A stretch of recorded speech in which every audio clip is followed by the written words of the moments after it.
Primer y principal, decirles que, bueno, nosotros vamos a hablar en español, vamos a tratar de hablar pausado, nosotros comprendemos portugués, podemos tentar falar un horrible portuñol, pero es mejor para ustedes que hablemos en español de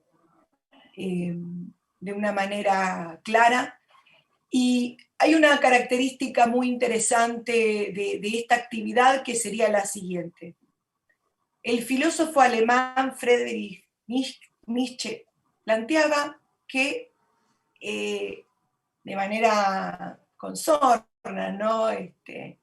Haciendo una parodia, decía que la característica principal que él veía en el sistema universitario alemán, tan prestigioso en la época en que él le tocó vivir, era que el órgano principal a través del cual se vinculaban los estudiantes con la universidad era el oído, ¿no? Él a través de esto estaba planteando la diferencia entre lo que él entendía que era aprender filosofía y hacer filosofía, ¿no? Él a través de esto, entonces nosotros tratando de romper con este esquema donde quienes participan son solamente oyentes, esta actividad requiere muchísimo, muchísimo de la participación de todas y de todos ustedes. ¿Cuál es la dinámica que preparamos nosotros para ustedes? La primera es una pequeña introducción personal de historia de vida de la persona que está haciendo la presentación. Todos nosotros hemos pasado, igual que ustedes, por la estancia de doctorado, de maestría. Hemos sido alguna vez estudiantes de maestría, estudiantes de doctorado.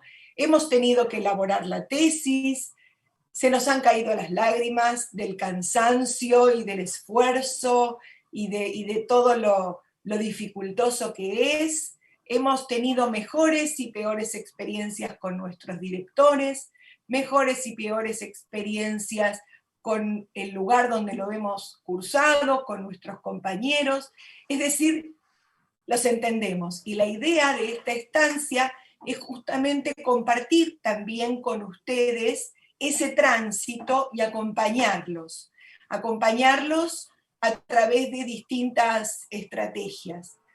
Todas las mañanas y todas las tardes, ustedes van a tener uno o dos, en el caso de hoy dos por mi participación, profesores distintos que trabajan temas hoy en día distintos, que han cursado maestrías y doctorados y que han hecho estancias internacionales, que han hecho postdoctorados en Francia, en México, en distintos lugares, algunos que lo han hecho el doctorado aquí en Argentina, pero han hecho pequeñas experiencias cortas de investigación y de estancia como la que ustedes están viviendo virtualmente aquí en Buenos Aires. Esto va a quedar en su currículum como una estancia en Buenos Aires, aunque sea virtual, que es lo que se nos permite hoy en día. Y luego de esa presentación, los temas van a ser variados porque son los temas que las personas están investigando y tienen sus resultados de investigación frescos y a la mano. Cada uno de ustedes va a ir pudiendo identificarse más o menos con ese tema de investigación. Esa conferencia va a estar más o menos cercana a su tema de tesis. Sin embargo, seguro que de cada uno de los relatos y de las experiencias personales y de las conferencias y resultados de investigación, algo les va a poder servir a ustedes para reflexionar sobre sus propias tesis, sobre su propio proceso de investigación. Entonces, luego de la conferencia, que durará unos 50 minutos aproximadamente, la de hoy va a estar a cargo de Federico Bacén, va a haber un espacio largo hasta las 12 horas para que ustedes, por eso les pedimos que tengan las cámaras encendidas y preparados los micrófonos, que ustedes pidan la palabra y no solamente hagan preguntas y comentarios sobre los temas de la conferencia. Seguramente desde que empezó la pandemia, muchos de ustedes habrán participado de otras actividades académicas donde uno escucha una conferencia y luego hace preguntas. Además de escuchar una conferencia y hacer preguntas sobre la conferencia o sobre las experiencias personales de las personas que lo presentan, valga la redundancia, que por ejemplo puede ir desde ser hombre, ser mujer, ser joven, ser mayor, tener hijos, cómo hacer la tesis con hijos, sin hijos, después de muchos años de retornar a la universidad. Recuerdo que en mi experiencia en 2005 en Uninove, la mayoría de los estudiantes de doctorado eran gente arriba de los 40, 50 años. Eso es gente que, digamos, seguramente después de muchos años y de trabajo en otros espacios, tiene la oportunidad de volver a la universidad. Bueno, todas esas cuestiones también pueden ser comentadas y por ahí transmitirles tips de cómo sobrevivir a esas instancias. Y además, vamos a esperar muy especialmente que ustedes pidan la palabra y nos cuenten parte de sus proyectos y que nosotros podamos, y va a depender de ustedes aprovechar lo más posible esta estancia para preguntarnos a los que estamos en ese momento a cargo recomendaciones de bibliografía, opiniones que pudiéramos darles en torno al abordaje metodológico o cómo vincularse con tal o cual autor que uno analiza, o cómo buscar un contrapunto si uno analiza una teoría desde una perspectiva, desde cuál otra perspectiva podría llevarse a cabo, etc. Somos muchos, pero estoy segura que lo haremos de manera ordenada y fructífera. Es decir, pidan la palabra, por favor, cuando terminen las conferencias y aprovechen, insisto, no solo a preguntar sobre alguna cuestión de la conferencia, una duda o un comentario, sino cuéntenos sus dudas, sus proyectos, para que nosotros podamos comentárselos y hacer una devolución que seguramente enriquezca, pero nunca reemplace, el trabajo que ustedes hacen en su propio doctorado, con su director, directora, con los responsables de los talleres de tesis y demás del propio doctorado de Uninove. Simplemente nosotros tenemos una vista más para acompañarlos y para ayudarlos a resolver algún nudo borgiano, algún problema, alguna duda, o simplemente ustedes contarnos y nosotros poder hacer algún tipo de opinión, siempre respetuosa, siempre amorosa. Y perdón que aclaro esto de lo respetuoso y amoroso, pero he tenido la oportunidad de ser jurado de tesis en otros países y lamentablemente esto no es moneda corriente. Muchas veces la devolución de los lectores o de los jurados es un tanto marcadora de los errores en un mal sentido o muy hipercrítica haciendo sentir mal al que está del otro lado. Nosotros sentimos que esa no es la mejor forma de hacer una devolución. Siempre entender que la persona que está del otro lado está haciendo un esfuerzo muy grande y está viviendo algo que nosotros también vivimos y en lo cual sentimos empatía. Así que les quería hacer esta aclaración que estaba escrita de todos modos en el programa, y reitero, cada día va a tener a cargo un profesor distinto, con una historia distinta, que va a comenzar haciendo referencia a su ruta de vida, a cuestiones de la cocina de la investigación, luego, y de su desarrollo de tesis. Luego dará una conferencia temática, una diferente de la otra, y luego vendrá este espacio de preguntas, respuestas, comentarios, y será ustedes, dependerá también de ustedes, para que no sea el oído el único vínculo que tengamos con ustedes y que solo nos escuchen muteados, sino que podamos exprimir esta experiencia y que ustedes puedan sacar el mayor provecho posible. Así que bueno, esto un poco para hacer una presentación. Celso, no sé si querés agregar algo, hacer algún comentario al respecto.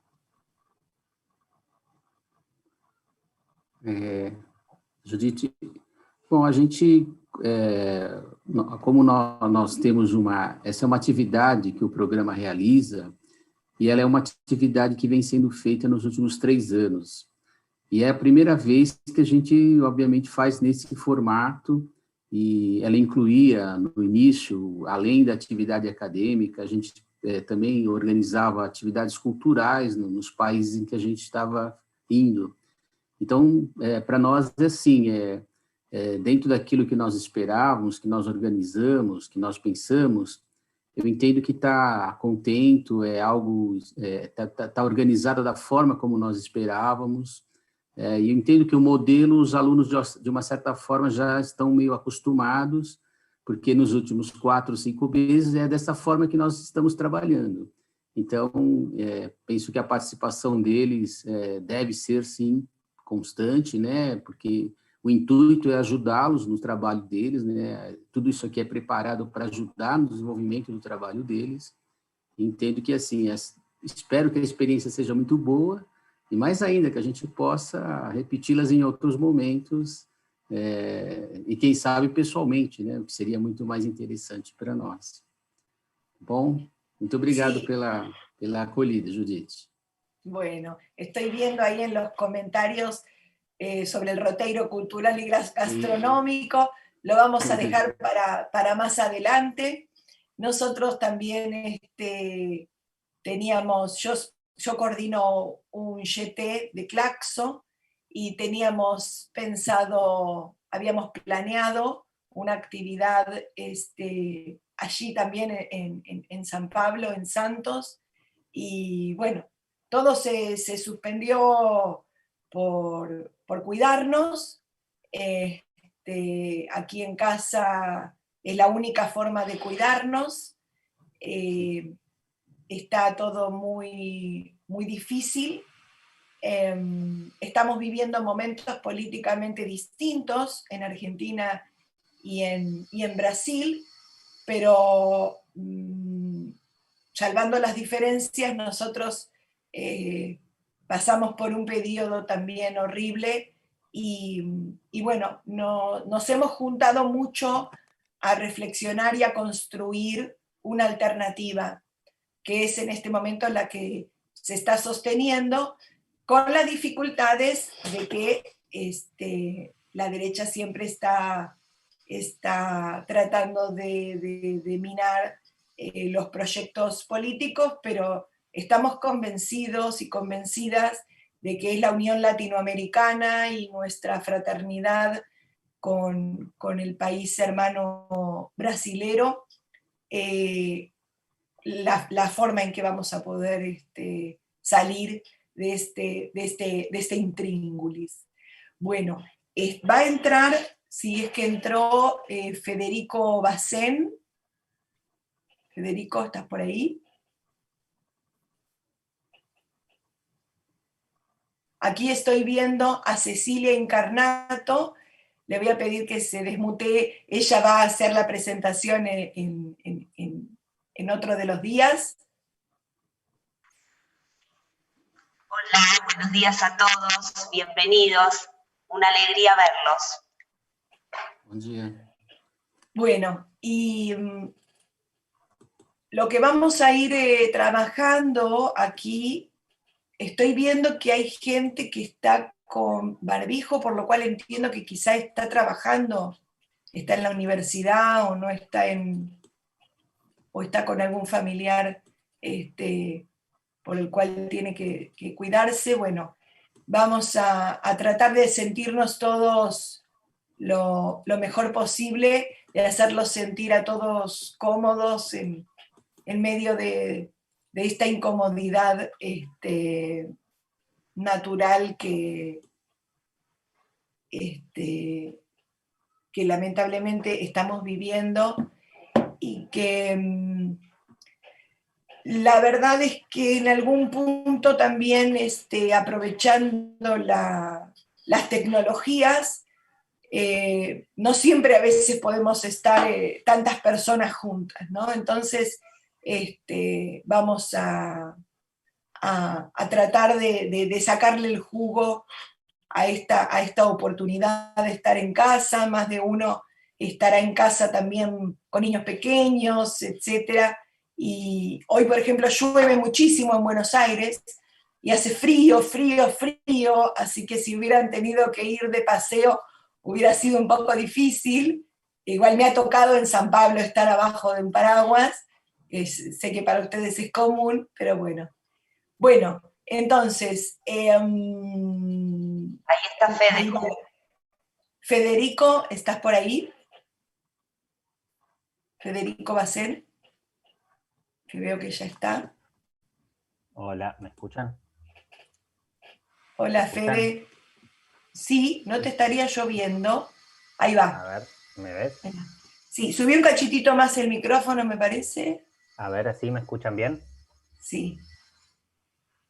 Bueno, entonces formalmente damos inicio a la actividad.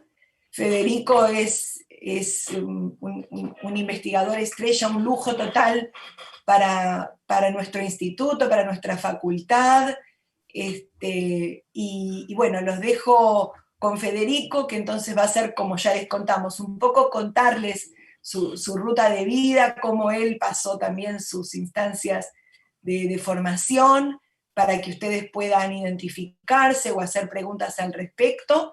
Luego dará su conferencia y estará disponible para las preguntas y para que ustedes presenten sus proyectos y él pueda comentárselos hasta las 12 horas.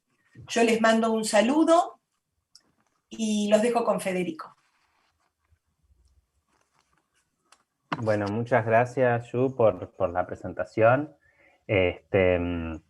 Y buenos días a todos los participantes. Bueno, hola, a Ceci también estás ahí. Hola, buen día.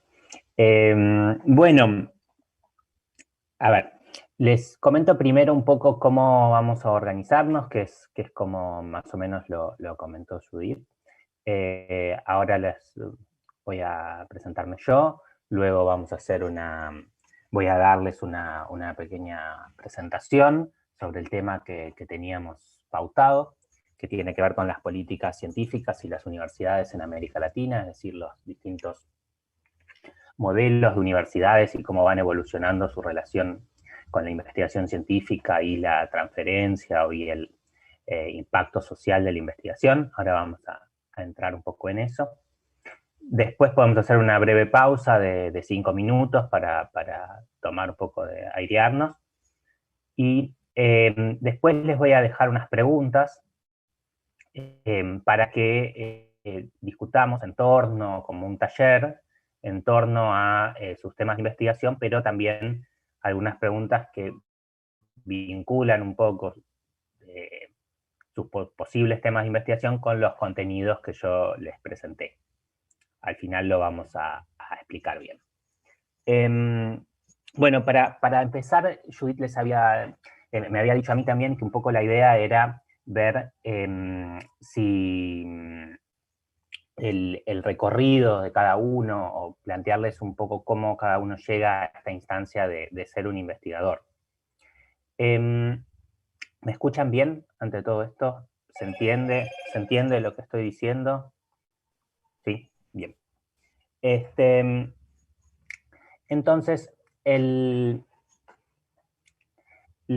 mi trayectoria es una trayectoria bastante interdisciplinaria. Es decir, yo empecé, y creo que probablemente eso sea común también a algunas trayectorias de ustedes, ahora me lo pueden ir comentando si quieren algo en el chat del encuentro. Yo originalmente estudié filosofía para mi primer estudio de graduación, y siempre me interesó esta pregunta, como la filosofía, una disciplina así como muy, muy teórica, muy alejada de ciertas preocupaciones más cotidianas quizás, y siempre me preocupaba, como que me enojaba con los profesores cuando veía que estaban como discutiendo sobre el siglo XVII, el siglo XVI, en una suerte de gran torre de marfil desconectada del mundo, y eso como que me generaba mucha incomodidad, y siempre como que tenía detrás esta pregunta del impacto social del conocimiento, si se quiere, o de cómo se puede conectar la universidad y los saberes que se producen en la universidad con ciertas demandas o ciertos actores por fuera de la universidad. Entonces, bueno, para mis estudios de posgrado ya me mudé, digamos, a un campo, que es el campo de los estudios sobre ciencia, tecnología y sociedad, que está desarrollado tanto en Argentina como en Brasil, como en distintos países de América Latina, y también que se conecta con el campo de la educación superior. ¿Por qué? Porque, bueno, es una manera en la cual nosotros podemos pensar en forma interdisciplinaria desde las políticas de educación, las políticas de ciencia, aspectos sociológicos, aspectos antropológicos, es decir, pensar desde una pluralidad de miradas el fenómeno de la investigación científica. Entonces, bueno, así hice mi doctorado sobre cómo la Universidad de Buenos Aires creó todo su sistema de políticas de ciencia y tecnología en los años 80. Sobre eso fue mi tesis de doctorado, ¿no? Sobre cómo la universidad creó en la década del 80, principios de la década del 90, todo su sistema interno de apoyo a las actividades de ciencia y tecnología, que fue algo muy novedoso dentro de Argentina. Y en los últimos años, después, bueno, hice un postdoctorado en México, viví un tiempo en México, y ahí me empecé a interesar por los temas de evaluación, y ahora estoy trabajando, ahora que volví a la Argentina, estoy trabajando sobre temas de evaluación de investigadores. Es decir, cómo se evalúa a los investigadores, con qué criterios, retomando un poco esta pregunta original que tenía sobre, bueno, cómo evaluarlos de una manera de potenciar o de una manera de impulsar que el conocimiento que ellos generen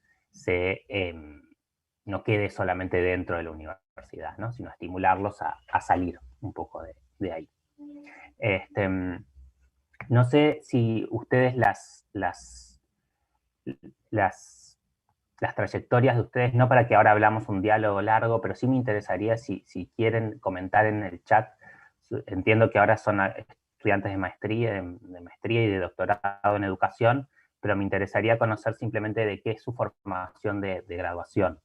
Si pueden poner en el chat si todos es en educación o tenemos también algunos que vienen de otras disciplinas.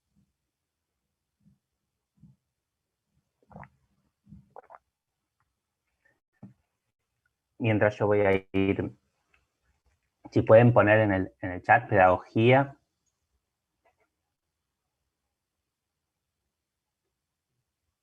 psicología, letras, educación, tecnología. Bien.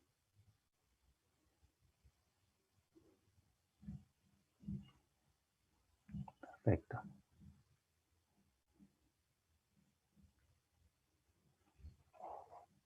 Ahí los estoy leyendo.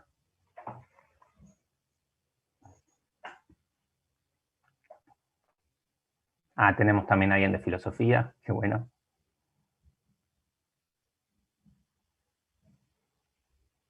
Bien. Bueno, perfecto. Tenemos, sí, tenía yo la intuición de que en el público iba a haber también así una variedad de formaciones de base y estoy viendo que sí. Así que perfecto. Bueno, entonces ahora voy a hacer la presentación. Si hablo muy rápido, si algo no se entiende, ustedes me avisan y bajo la velocidad, porque si bien el portugués y español nos podemos entender, a veces con temas muy específicos o en esta situación también virtual se puede complicar. Entonces me avisan si no se entiende, si hay alguna palabra que no yo creo que es transparente, pero en realidad no lo es, me avisan, ¿sí? Bueno. Me dice Javier. Javier, ¿estás? Como que no me permite a mí compartir la pantalla.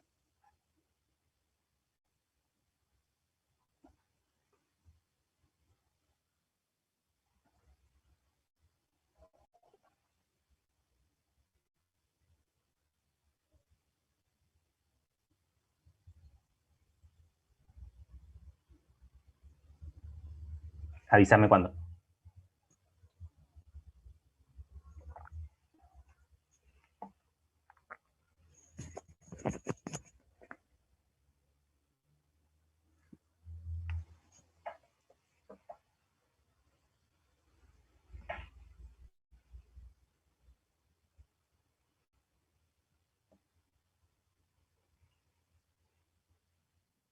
A ver. Sí.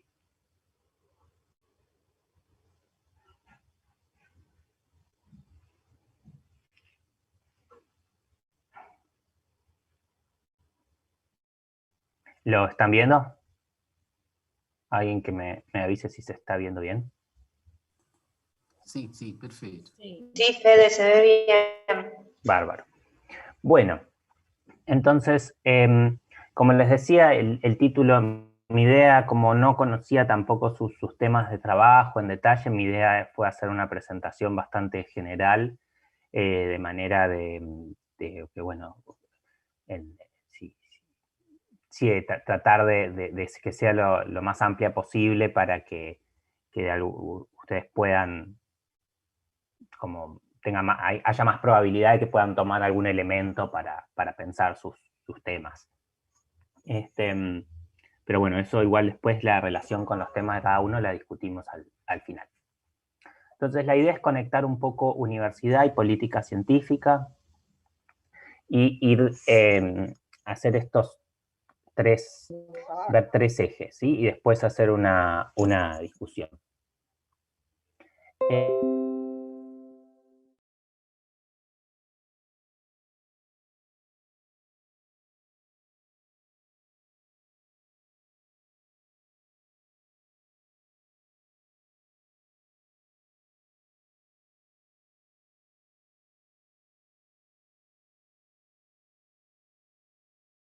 Científica tienen esto un papel fundamental.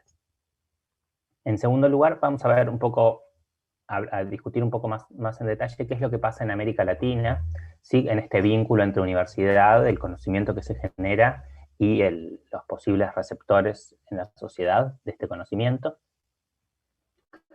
Y por último vamos a ver algunos desafíos que tienen que ver con cuestiones más disciplinares, ¿sí? Más específicas de algunos campos del conocimiento. ¿Por qué? Porque esta preocupación más general sobre la vinculación entre universidad, conocimiento y sociedad en América Latina, a ver si puedo poner acá. Esta vinculación, digamos, entre estos tres elementos, perdón, quedó medio torcido, va a ser distinta de acuerdo a el campo disciplinar. Es decir, en las ciencias sociales, en las prácticas de educación, por ejemplo, va a ser distinto el perfil de vinculaciones que se van a establecer de lo que puede suceder en las ciencias biomédicas, por ejemplo. ¿no? Estamos con esta situación de la pandemia, viendo ahora muchas formas como aceleradas o formas como más de emergencia, en las cuales las ciencias biomédicas están como llegando con resultados o con potenciales terapias de un modo mucho más rápido y un poco más desorganizado de lo habitual, ¿no? Y muchas de esas terapias o muchas de esas ideas para combatir la pandemia salen del campo de la universidad. Bien, entonces por último, como les decía, vamos a ver algunos desafíos más específicos para las ciencias sociales y las humanidades, y también qué es lo que sucede en la colaboración con actores no tradicionales. Cuando digo no tradicionales es porque, y esto lo vamos a discutir un poco más adelante, pero lo adelanto, porque los modelos de vinculación o los grandes trabajos que se dedican a la vinculación entre universidad, conocimiento y sociedad están pensados o han partido sobre la base del modelo de las ciencias biológicas, biotecnológicas, la ingeniería, donde se piensa una relación eminentemente comercial en esto. Y cuando nos movemos hacia el campo de las ciencias sociales y al campo, ahí vemos que estamos hablando de otros actores que tienen otra dinámica, ¿sí? Y eso por ahí, Cecilia, no sé si en tu trabajo por ahí vos lo vas a, no sé qué día hablas vos, por ahí lo... Sí, el jueves. El sí, jueves. El jueves a la tarde. Bien, yo creo que quizás en tu presentación van a ver un poco la relación a través de un ejemplo, de una situación Sí. más concreta, cómo esto funciona o puede funcionar. Sí, sí, tal cual. Buenísimo. Bueno, vamos a empezar entonces. Vamos a hablar entonces de 4 modelos o 4 instancias de la universidad y cuáles son las misiones que este cuadro lo vamos a ir completando a lo largo de la presentación. Y vamos a hablar de 4 modelos o 4 instancias de la universidad y de las misiones o de las tareas que la universidad de las que se ocupa, ¿sí? O de las que se centra su trabajo. Y vamos a hablar, lo aclaro ahora, solo para despejar posibles dudas, vamos a hablar de la idea de universidad moderna. ¿Sí? Es decir, cuando digo universidad moderna, estoy excluyendo la universidad medieval. ¿Por qué? Porque la universidad medieval tiene una lógica un poco distinta, y si nos metemos en eso, por ahí nos desviamos, ¿no? Las universidades como las conocemos hoy tienen su origen fundamental en estos modelos de universidad moderna que vamos a mencionar. Y el primero es el que se conoce como la Universidad Napoleónica, surgida en Francia, y cuando ahí aparece la palabra docencia, aparece porque en la Universidad Napoleónica, ¿sí? el objetivo central, la tarea central de la universidad es pensar la enseñanza profesional, es decir, la enseñanza de los cuadros o de las personas que se van a desempeñar en el Estado y en las actividades económicas, es decir, lo que conocemos como los abogados, los médicos, los administradores, es decir, los distintos profesionales que se van a desempeñar tanto en las actividades económicas de la vida social como en el Estado, ¿sí? Entonces, este énfasis en la formación de profesionales lo que hace es que la organización interna de la universidad esté asociada a esas disciplinas profesionales, es decir, tenemos una facultad de medicina, una facultad de derecho, una facultad de economía, una facultad de economía y administración, es decir, donde están nucleados en torno a esas profesiones con las que luego se van a desempeñar. Esto se contrapone, ¿no? Hablamos de una organización por facultades, y si tuviéramos que pensar qué otra opción habría, la otra opción más común es no darle tanto peso a las facultades, sino darle peso a los departamentos, donde los departamentos están ordenados no por una cuestión de la salida profesional, sino que están ordenados por la disciplina científica, es decir, un departamento de biología, un departamento de química, un departamento de historia, donde el departamento de historia administra los cursos de historia, sea para los que estudian historia, como para los que estudian derecho, para los que estudian economía. Es decir, la organización interna no es en torno a en la Universidad Napoleónica es en torno a la salida profesional y no en torno a las disciplinas científicas. ¿Por qué? Porque las facultades, cuando hablamos de la importancia de la salida profesional, una facultad de Derecho, por ejemplo, tiene su vínculo privilegiado es hacia afuera de la universidad, es con las agrupaciones y los colegios profesionales, ¿no? Es decir, la asociación de profesionales del derecho, el colegio de abogados, es decir, todo eso forma como una red institucional, una red de conexiones con la universidad y no tanto hacia el campo científico, sino hacia el campo externo de las agrupaciones de profesionales. Y entonces eso hace también que la universidad como tal pierde un poco de cohesión interna y de identidad conjunta. Las facultades, esto se ve mucho en las universidades grandes, se ve mucho en la Universidad de Buenos Aires, se ve en la Universidad Autónoma de México, ustedes sabrán mejor en Brasil cómo es, pero digamos las universidades grandes, entonces, al ser tan grandes y estar tan orientadas hacia las comunidades profesionales, pierde un poco la identidad conjunta.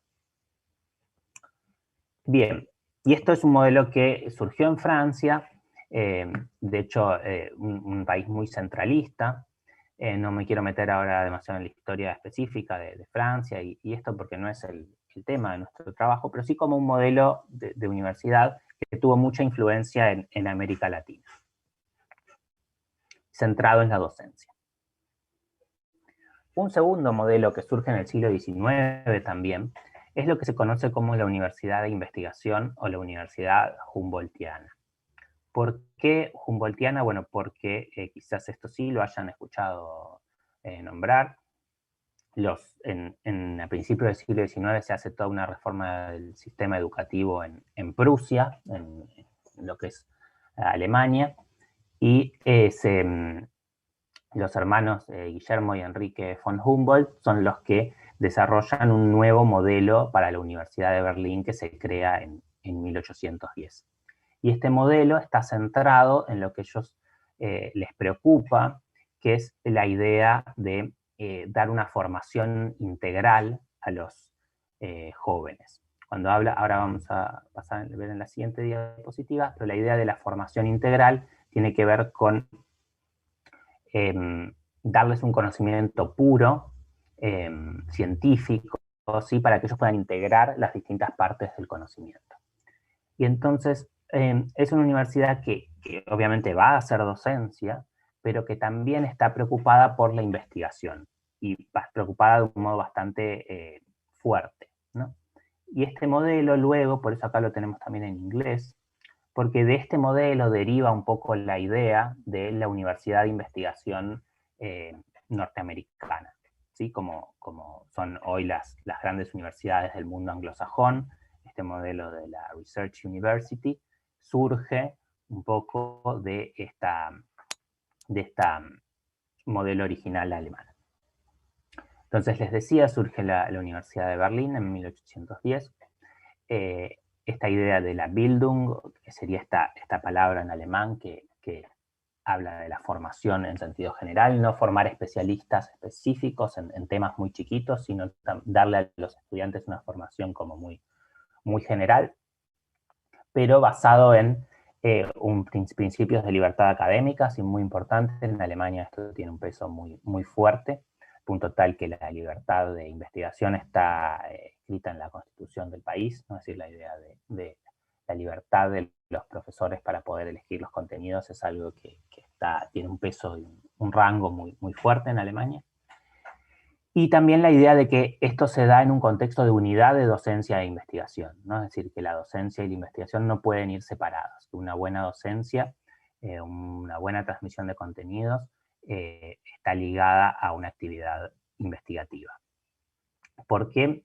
Porque está la idea de que la universidad, y esto es una idea que va a permear mucho en el tiempo. La universidad no es solo un lugar de transmisión de conocimientos, no es solo un lugar de transmisión, donde ciertos conocimientos que ya están asentados se le imparte a una nueva generación de estudiantes, sino que la idea es que es un espacio de creación de conocimientos, un espacio de investigación en un sentido fuerte, ¿no? de creación de conocimiento original. Como les decía, este modelo se traslada de cierta manera o inspira el desarrollo de las universidades en Estados Unidos. En la primera generación de instituciones de educación superior en Estados Unidos son lo que se conocen como los college de artes liberales, es decir, la creación de Harvard, es decir, de las primeras universidades en Estados Unidos, tiene que ver con instituciones para la formación inicial, inspirados en el modelo británico de Oxford, de Cambridge, donde no es una universidad basada en la investigación, sino una universidad también de una formación general de una clase política e intelectual de un país. Pero eso va a ir cambiando en Estados Unidos y estas mismas instituciones se van a ir transformando.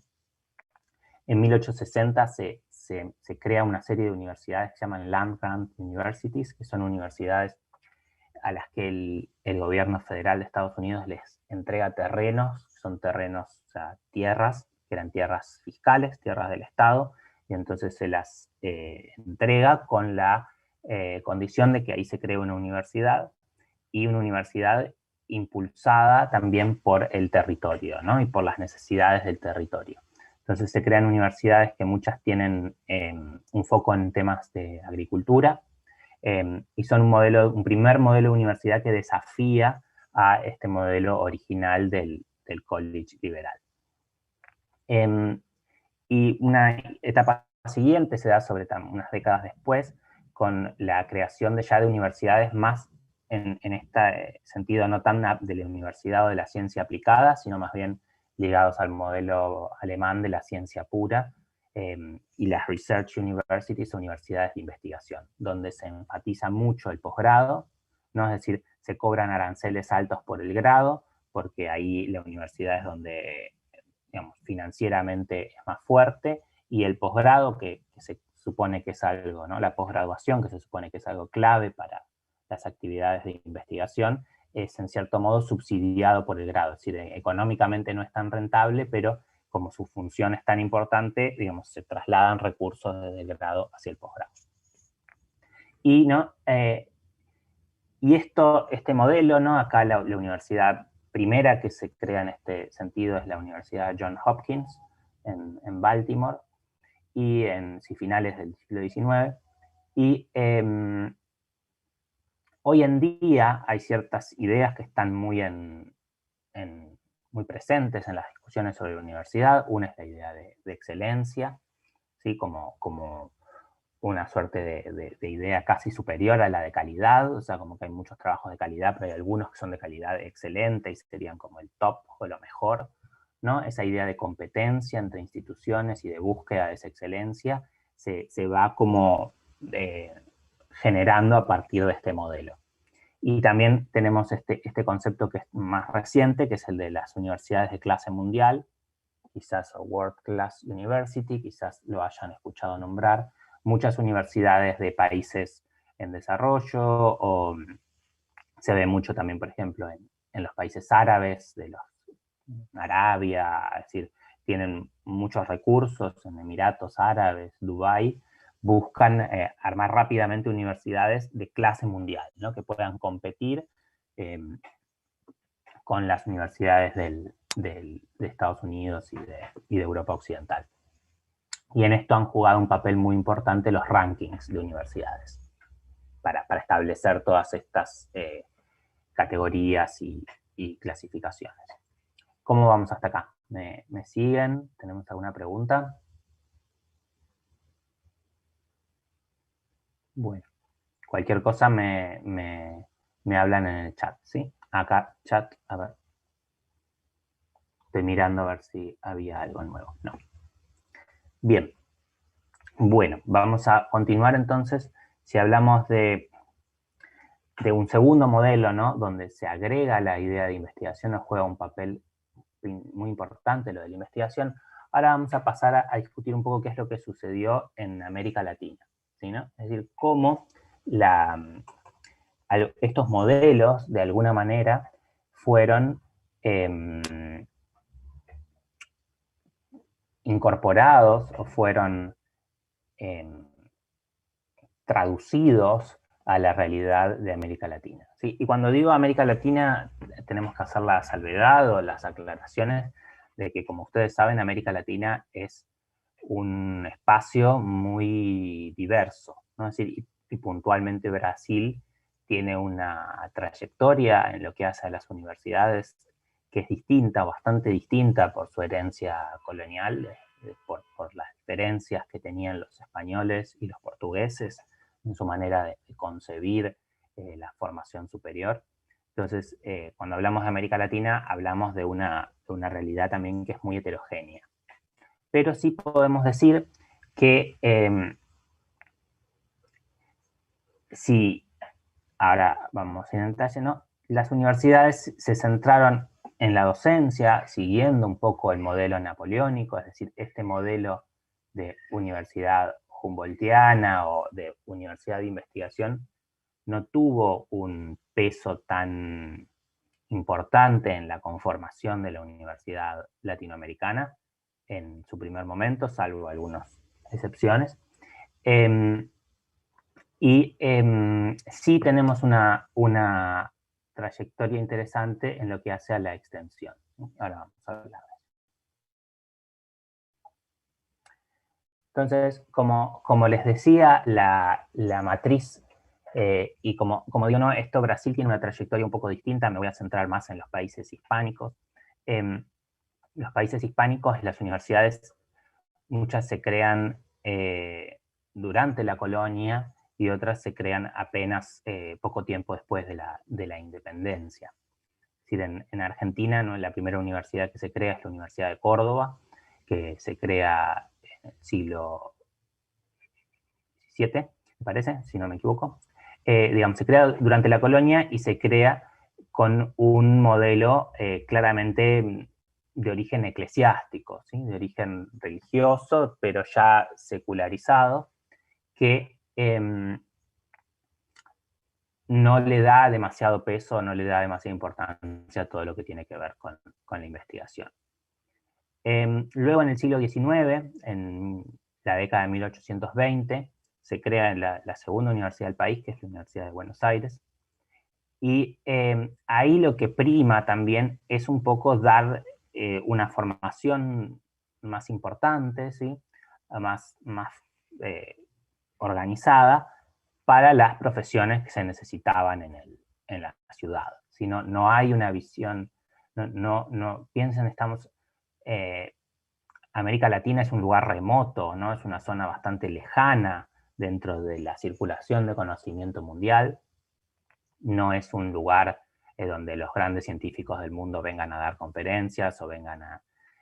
La mayor excepción en ese sentido, un punto muy interesante, son los viajes de Darwin, que realiza Darwin como naturalista, sus diarios, al fin del mundo, el viaje al fin del mundo, creo que se llama, en los mares del sur, porque ahí sí, digamos, hay un interés real de los científicos del mundo del hemisferio norte en conocer una realidad nueva, como es todas las especies de flora y de fauna de una región nueva del mundo. Pero más allá o viajes también de Humboldt. Pero más allá de eso, no es poco el interés como en dialogar que puede haber desde los centros de conocimiento mundial con los científicos latinoamericanos. Estamos hablando del siglo XIX, en un espacio muy periférico del mundo, ¿no? Bien, y el otro, para cerrar la idea, uno de los intereses intrínsecos que tenía que ver con de los científicos de venir al hemisferio sur tenía que ver con la flora y la fauna, y el otro, que es muy interesante y ha sido estudiado también, tiene que ver con los cielos y con la astronomía. ¿no? Es decir, el cielo del hemisferio sur, el cielo boreal, austral es distinto del cielo boreal, y entonces hay muchas investigaciones que no se podían hacer en el hemisferio norte y que se requerían hacer en el hemisferio sur para conocer nuevas constelaciones, nuevas estrellas, y en eso sí hubo un intercambio como científico interesante hacia el hemisferio sur. Pero no, esas son las excepciones más que las reglas. Entonces, volviendo un poco, si tenemos que ver qué es lo que el legado o lo más interesante o lo más importante que surge en América Latina como original para pensar la universidad, tiene que ver con el movimiento de reforma de 1918, que surge en la Universidad de Córdoba. Quizás ustedes lo hayan leído, lo conozcan, ¿no? La idea de la reforma universitaria latinoamericana, que es un movimiento de protesta, de crítica sobre un modelo de universidad muy alejado de las preocupaciones sociales, alejado de las necesidades de los jóvenes. Y eso hace que este movimiento, que surge fundamentalmente de los estudiantes, pero que después se extiende y después deja marcas en la organización de la universidad en distintas partes de la región, se piensa en tres grandes ejes o tres grandes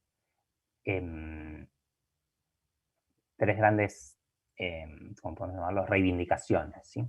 que hacen, que tienen que ver con la autonomía de la universidad.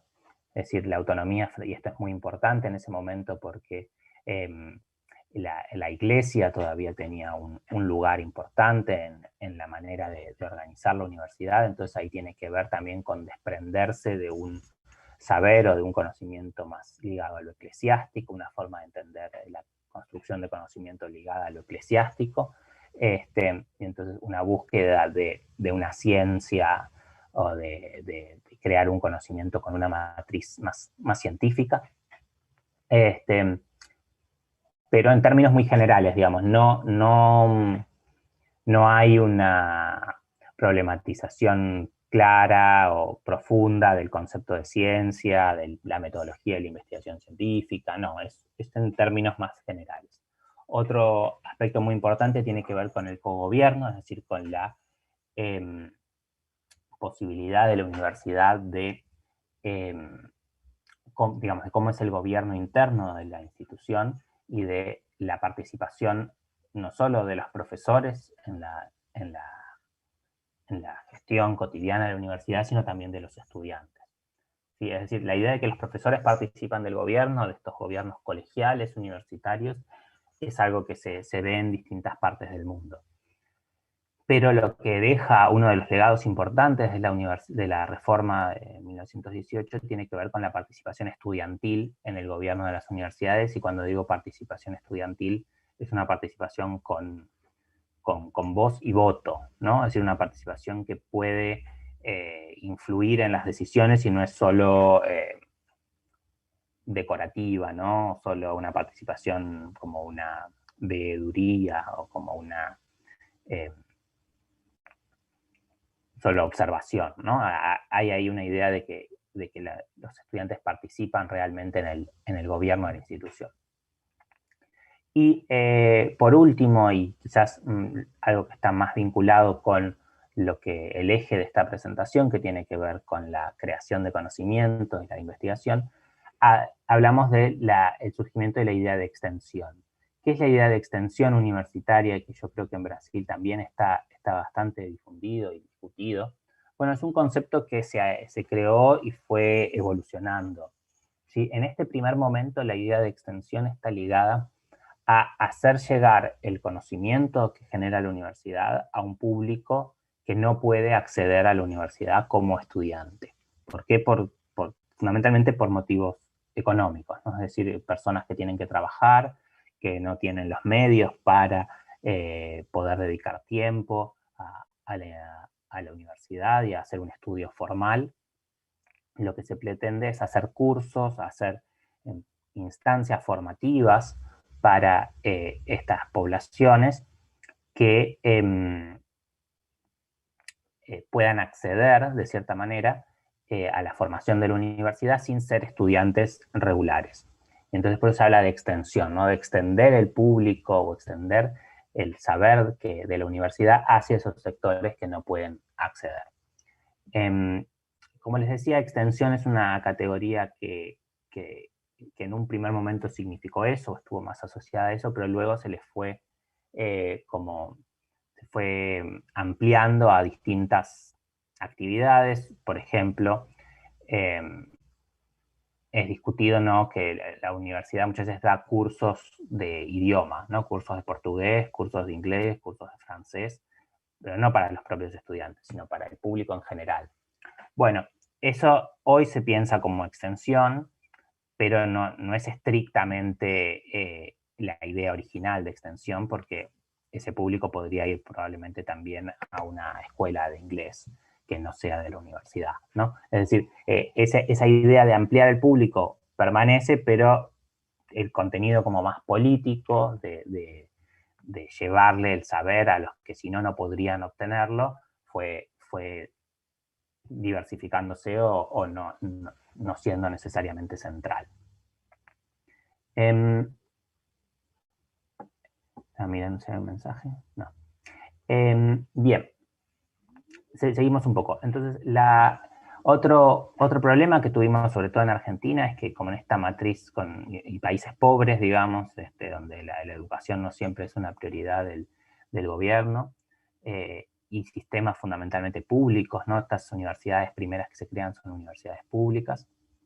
Los docentes no tienen una paga adecuada o suficiente para vivir, y entonces deben como sumar como un montón de pequeñas tareas docentes, ¿no? Es decir, no es que se dedican a una universidad y entonces ahí pueden concentrar su tarea de investigación, de docencia, de extensión, digamos, con una carga de full time, ¿no? Una carga de tiempo completo, sino que son muy pocos las dedicaciones de tiempo completo que hay. Entonces tenemos fenómenos que son muy comunes en Argentina, en México, de los profesores que dan 2 horas en una universidad, 3 horas en otra universidad, y así, digamos así, llegan a cubrir sus ingresos para el fin de mes, pero no pueden, de cierta manera, dedicarse de lleno a todas las misiones universitarias. ¿Por qué? Porque generalmente cuando hay una carga de docencia muy grande, esa carga de docencia pasa por encima de la dedicación a la investigación o a la extensión. Es decir, la docencia requiere una atención inmediata, yo tengo mis alumnos, tengo que calificarlos, tengo que evaluarlos, tengo que darles los materiales, y entonces y antes de tal fecha, porque termina el semestre, ¿no? Es decir, todo eso tiene una dinámica de la inmediatez o de la necesidad de prestarle atención, que la investigación o la extensión o otras partes de la vida académica no tienen. Es decir, la investigación tiene tiempos más largos. Y entonces eso hace que se termine privilegiando la docencia por sobre las otras actividades. Y esto es una característica de Argentina y de algunos otros países, no de todos. Generalmente la universidad ha sido un espacio de resistencia política, ¿no? Donde se ha buscado participar la vida política del país. La universidad se ha transformado en un actor en algunos procesos políticos, un actor muy fuerte y con presencia importante de los partidos de izquierda. Y alejada, de cierta manera, el gobierno, bueno, podemos pensar que es un poco más oscilante, pero sí de la industria. Es decir, es una universidad que no ha logrado tejer vínculos sólidos con la industria. Y eso también va a tener ciertas consecuencias sobre lo que estamos hablando nosotros, que tiene que ver con la transferencia de conocimientos o el impacto social del conocimiento.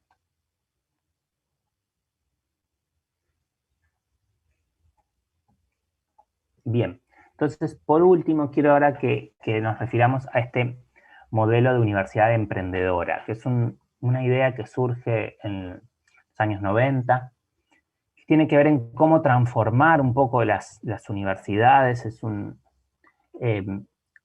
O sea, hay varias maneras de pensar estas transformaciones. Yo uso este concepto de universidad emprendedora porque me parece el más gráfico, pero la idea es que la universidad empiece como a incorporar un poco una perspectiva más, una perspectiva económicamente más centrada en la generación de ganancias, la generación de réditos económicos, y entonces se empieza a pensar la vinculación, ya no tanto en esa extensión con un contenido político tan fuerte como le habíamos hablado en el caso de la Universidad Latinoamericana Reformista, sino la vinculación en un sentido más orientado a generar un rédito económico, ¿sí? ¿Cómo se piensa esto, no?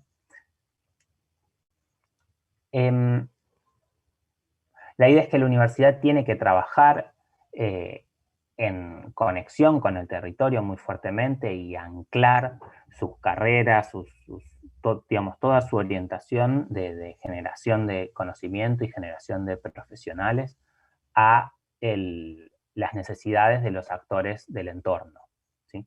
Cuando digo actores estoy pensando en los gobiernos, pero también fundamentalmente en los actores económicos, ¿sí? En la industria, el sector de industrias, el sector de servicios de un determinado lugar.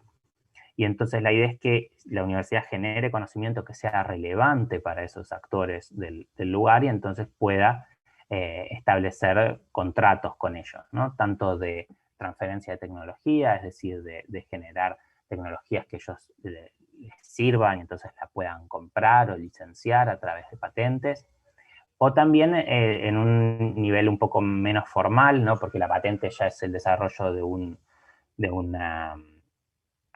trabajo o de un artefacto como un sistema muy concreto. También se puede pensar en asesorías o en servicios técnicos en las cuales las universidades trabajan en conjunto o asesoran a esas instituciones. Y en eso, por eso les ponía acá un signo de dinero, porque estas son en general tareas o actividades las cuales la universidad también se beneficia económicamente, ¿no? En estas vinculaciones. Pero también puede haber otro tipo de vinculaciones, puede ser con los gobiernos o con organizaciones no gubernamentales, con los servicios públicos, con sectores vulnerables, ahora lo vamos a mencionar otra vez, que por ahí no traen un rédito económico, ¿sí? Esto ha generado algunos problemas, problemas culturales dentro de la universidad, ¿no? Esta idea de que la universidad se ha mercantilizado, la universidad se ha transformado en una suerte de empresa que busca vender servicios y no generar conocimientos, es decir, ha generado mucha resistencia cultural interna dentro de la universidad y también ha generado problemas hacia afuera de la universidad con sus graduados. Por ejemplo, ¿no? Si yo como universidad decido para hacer dinero y utilizar mis laboratorios, empezar a venderle a las personas de un país, de una ciudad, un servicio de análisis clínicos, ¿no? No sé, muestras de colesterol, de triglicéridos, hacer hemogramas, es decir, hacer los análisis clínicos que los podría hacer un laboratorio privado, pero la universidad, porque tiene la capacidad técnica, los puede ofrecer también. Eso hace que los propios graduados que han estudiado farmacia en esa universidad o bioquímica y tienen sus laboratorios montados, sientan que compiten con ellos, ¿no? Esta idea de la universidad compitiendo con sus propios graduados ha sido también un punto como que se ha discutido mucho. Y como último punto acá, este concepto de las universidades del desarrollo es interesante, de dos autores de Uruguay, Rodrigo Arocena y Judith Sutz. Es interesante porque lo que plantea un poco es, bueno, esta universidad emprendedora, o este modelo de universidad emprendedora ha quedado muy asociada a la idea de generar ganancia, ¿no? Es decir, generar algo económico.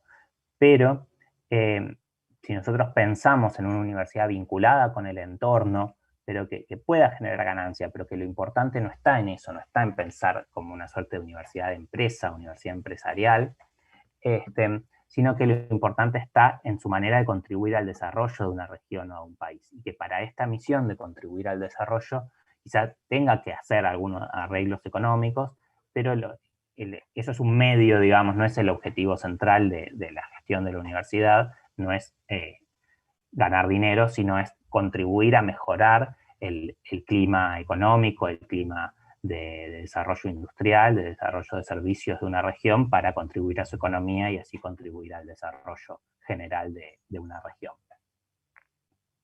Bien, esto sería el primer eje que habíamos hablado, ¿no? De ver estos modelos generales. Ahora quiero volver sobre algunas cosas más puntuales, que no es muy largo, ¿sí? Primero decir que en América Latina tenemos este problema, que ya lo mencioné en general, que la relación con la industria no está muy consolidada desde la universidad. Obviamente hablo en general, va a haber distintas realidades regionales por países, pero en términos generales el vínculo, digamos, universidad-industria en la región latinoamericana es mucho más débil que en otras regiones. Uno de los motivos por los que eso sucede tiene que ver con que el sector productivo de los países latinoamericanos es un sector productivo, es decir, las industrias son poco intensivas en conocimiento, es decir, son pocas las industrias que tenemos de alta tecnología o de tecnología avanzada que pueden requerir una demanda o un vínculo tan cercano o aceitado con la universidad.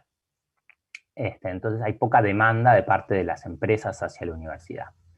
Y por otro lado, desde la universidad también hay cierta resistencia a vincularse con las empresas por cuestiones culturales, también por una idea de que eso, bueno, va en contra un poco de las misiones o de las tareas fundamentales o a las que los académicos deben dedicarse. Y este es un punto que yo estoy trabajando ahora que tiene que ver con los incentivos, ¿no? Es decir, bueno, también los académicos no solo pueden estar como culturalmente en contra o ideológicamente en contra de estas vinculaciones, eso es una parte del problema, o una parte de la cuestión. La otra parte también es que los incentivos que ellos reciben para sus carreras, para progresar, lo que les dicen a los académicos que ellos deben hacer para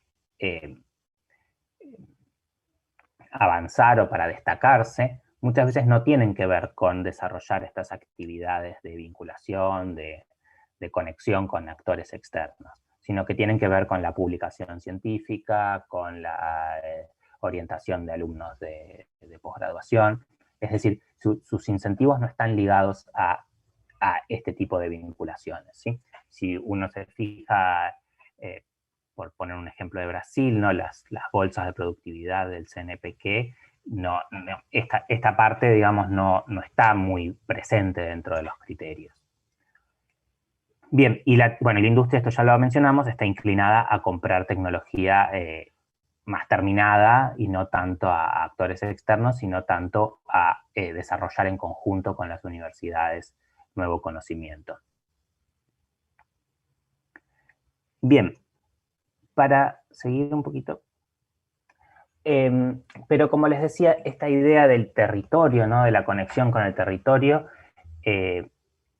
no se restringe a las empresas, esto ya un poco ya lo dijimos, entonces lo paso rápido, ¿no? La idea de que no solo se restringe a las empresas o a las industrias, sino que hay un montón de actores que están fuera de la universidad y que pueden vincularse con ella y pueden dar lugar a interacciones virtuosas, ¿sí? Pero, como decía en un principio, los marcos teóricos o los conceptos que se han utilizado en forma predominante para pensar la relación entre universidad y sociedad han enfatizado o le han dado mucho más peso no a esto, al sector productivo, a la industria, que a los otros actores, ¿sí? Entonces también es importante hacer un trabajo de visibilización, ¿no? De mostrar que existen y que es posible y que tiene un montón de beneficios, otro tipo de vinculación de la universidad, es decir, con otros actores que no son solo los empresarios. Pero obviamente va a ser distinto, es decir, las lógicas de funcionamiento en cada caso va a ser distinta, y entonces es un error también trasladar o pensar que se pueden dar con los mismos mecanismos. Y obviamente van a tener distinta capacidad económica de financiar los procesos o de cofinanciar. Es decir, en el caso de cuando hablamos con una industria, hablamos de que la industria participa en la gran mayoría de los casos en el financiamiento de esas interacciones. En cambio, cuando hablamos de los sectores vulnerables, probablemente no tengan esa capacidad. Quizás se pueda buscar otra fuente de financiamiento, pero no van a ser los propios destinatarios, digamos, los que van a financiar. Estoy viendo que dicen que quieren grabar. Yo creo que esto se estaba grabando. No sé, ahora después lo chequeamos, pero me parece que se estaba grabando y... Se está grabando, Se está grabando, sí. Luego se sube al canal de YouTube ahí en Filo. Perfecto. Así que sí, si algo no escuchan o no se entiende, me pueden preguntar lo que no se entiende, e igualmente después lo tienen disponible para ver.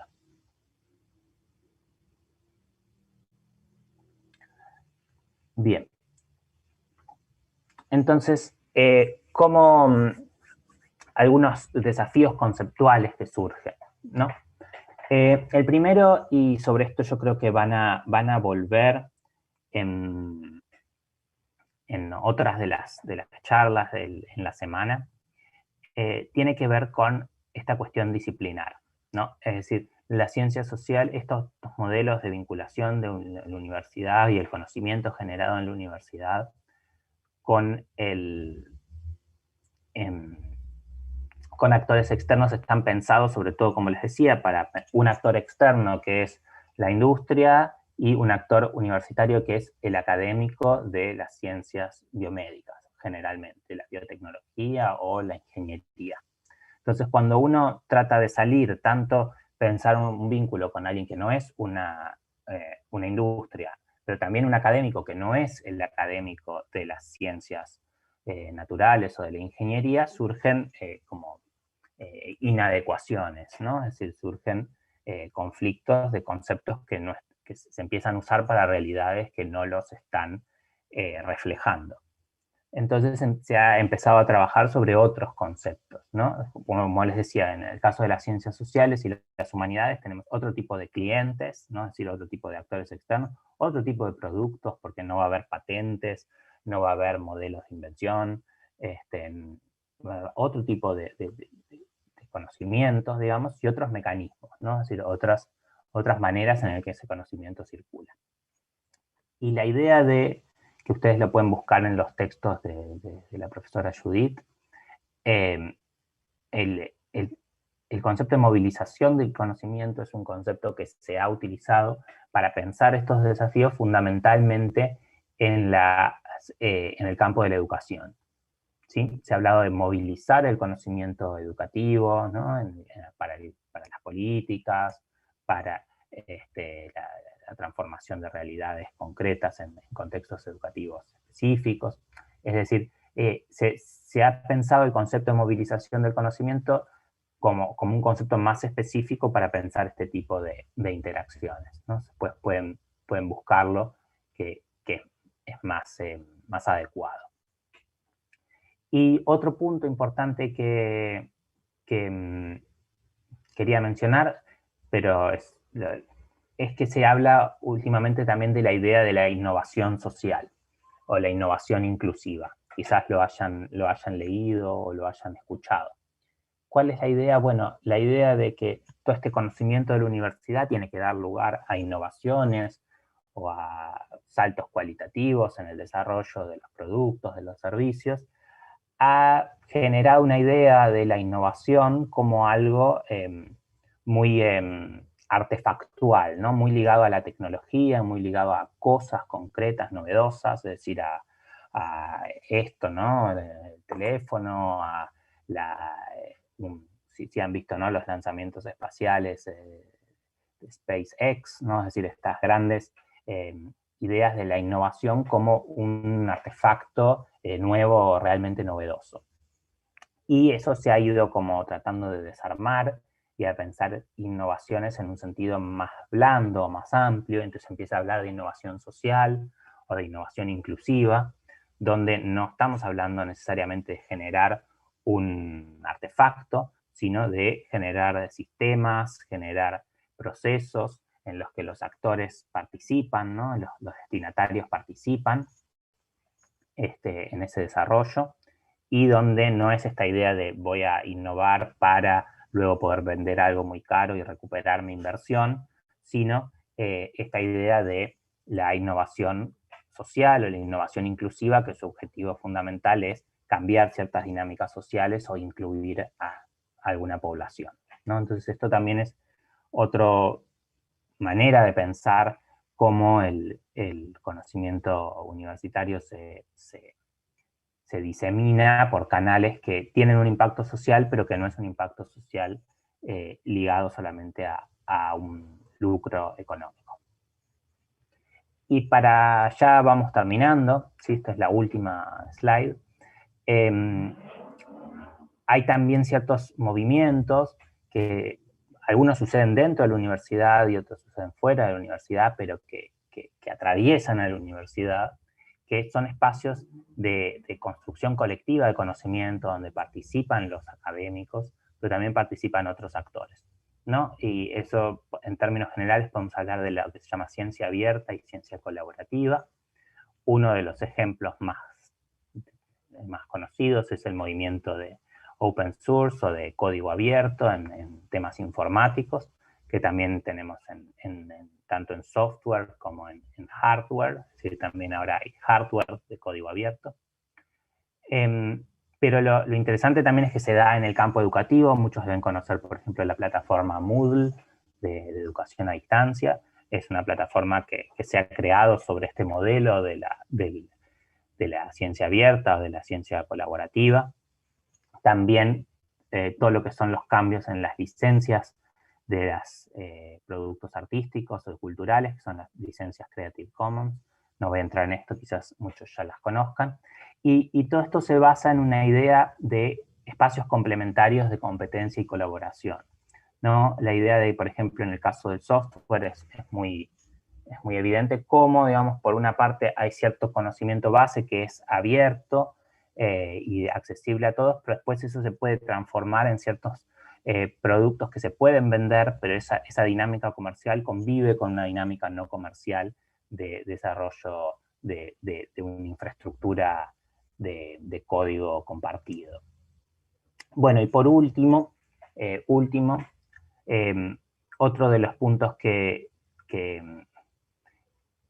se ha tratado de buscarle una vuelta es a lo que se conoce como las fallas de mercado. Es decir, ¿qué pasa cuando las universidades y los grandes financiadores de la ciencia no se ocupan de ciertos aspectos que son como muy importantes? Por ejemplo, un ejemplo histórico clásico es el de la enfermedad del Chagas, ¿no? Una enfermedad o las enfermedades olvidadas o desatendidas en general, donde no ha habido, bueno, como suficiente atención para que la comunidad científica se dedique a investigar estos temas que tienen un impacto social muy fuerte, muy importante, pero no son,